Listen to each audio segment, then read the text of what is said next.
बहुत पुरानी बात है। एक गांव में दो लड़के रहते थे। एक का नाम ज्ञानवान और दूसरे का नाम बुद्धिमान था, लेकिन दोनों पढ़ने लिखने में बहुत कमजोर थे। दोनों के माता पिता उनको लेकर बहुत परेशान थे।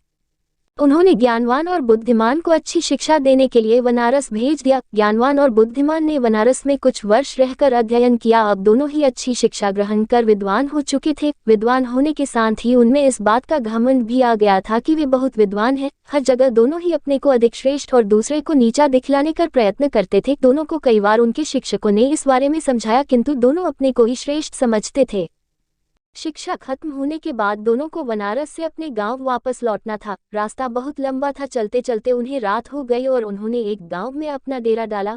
गांव के जमींदार को पता चला कि उनके गांव में बनारस के विद्वान आए हुए हैं। जमींदार साहब ने दोनों विद्वानों को रात्रि विश्राम और भोजन के लिए अपने घर आमंत्रित किया। ज्ञानवान और बुद्धिमान दोनों जमींदार के घर आ गए। जमींदार ने दोनों की रुकने की अलग अलग व्यवस्था की और स्वादिष्ट पकवान बनवाए। जमींदार पहले ज्ञानवान के पास गया और हालचाल जाना। जमींदार पहले तो ज्ञानवान से बहुत प्रभावित हुआ, किंतु अपने घमंड और बुद्धिमान को नीचा दिखाने के लिए ज्ञानवान जमींदार से बोला, बुद्धिमान तो नाम का बुद्धिमान है, इतने दिन बनारस में रहकर भी वह कुछ नहीं सीखा और अभी भी गधा ही है। ज्ञानवान की बातें जमींदार को अच्छी नहीं लगी। ज्ञानवान से मिलने के बाद वह बुद्धिमान से मिलने गया। बुद्धिमान में भी ज्ञानवान की तरह ही बातें की और कहा, ज्ञानवान को कोई ज्ञान नहीं है और वह तो बैल है जिसे कुछ नहीं आता।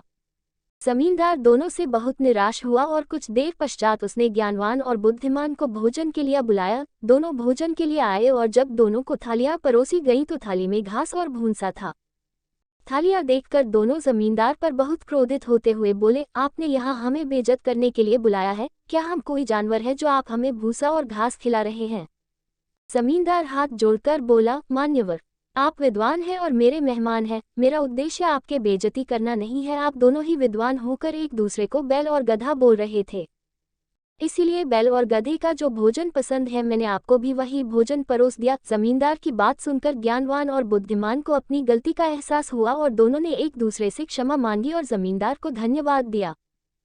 जमींदार ने भी दोनों को स्वादिष्ट पकवान खिलाए और दोनों की खूब आवभगत किया। शिक्षा कोई कितना ही बड़ा विद्वान क्यों ना हो, अगर दूसरे को नीचा दिखलाने का प्रयत्न करता है तो उसे भी नीचा देखना पड़ता है।